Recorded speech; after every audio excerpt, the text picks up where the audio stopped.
नमस्कार मंडळी, मी प्रज्ञा राऊत आज तुम्हाला घेऊन आलेली आहे नेर परसोपण तिथे नेर परसोपण जिल्हा यवतमाळ। तर इथे आज आपण आलेलो आहे श्री गणपती मठात। तर हा जो गणपती आहे हा नवसाला पावतो अशी इच्छा इथल्या लोकांची श्रद्धा आहे। तर आपण आतमध्ये जाऊन बघूया इथे काय काय आहे। यांची एक पारंपरिक विशेषता आहे ते मी तुम्हाला आता दाखवत आहे। तर यांच्याकडे 8व्या दिवसापासून तर 10व्या दिवसापर्यंत इथे पारंपरिक सोंगे दाखवले जातात। तर ही जी सोंग आहे ही पर्टिक्युलर एक फॅमिलीचं असतं, म्हणजे ते दुसरं कोणीही ते करू शकत नाही। म्हणजे एका फॅमिलीने दरवर्षी तीच फॅमिली ते सोंग करते।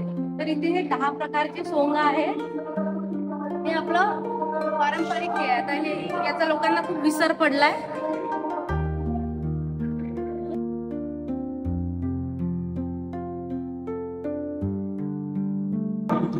तर आता आपण जाणार आहे मेन गाभाऱ्यामध्ये, जिथे आपण बघणार आहे यांची मेन मूर्ती।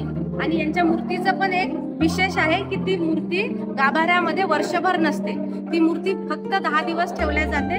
आणि ती मूर्ती सुद्धा एक पर्टिक्युलर फॅमिलीज बनवती जी वर्षानुवर्ष बनवत आलेला आहे।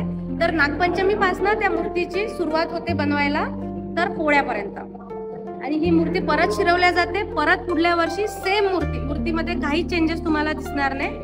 तर आता आपण त्या मूर्तीचं दर्शन घेऊ। ही मूर्ती आहे, ही मूर्ती इथे वर्षभर नसते, ही फक्त 10 दिवस गणपतीच्या वेळेसच इथे असते।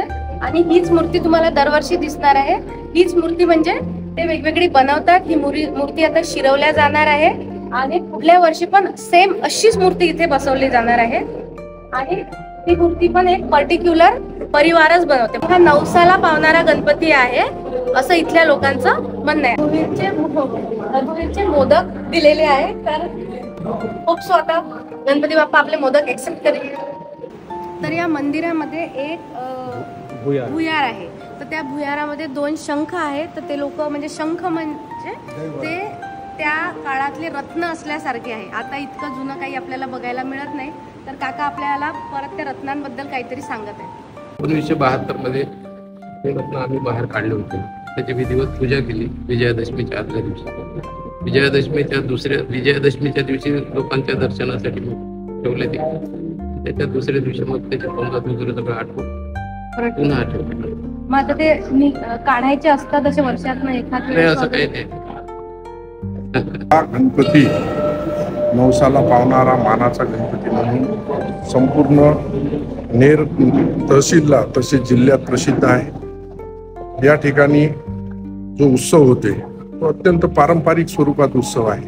एकदा या नवसाला पावणाऱ्या मानाच्या गणपतीमध्ये वेळ द्या आणि या नेर नगरीमध्ये आपण यावं अशी मी संस्थांतर्फे नम्र विनंती करतो।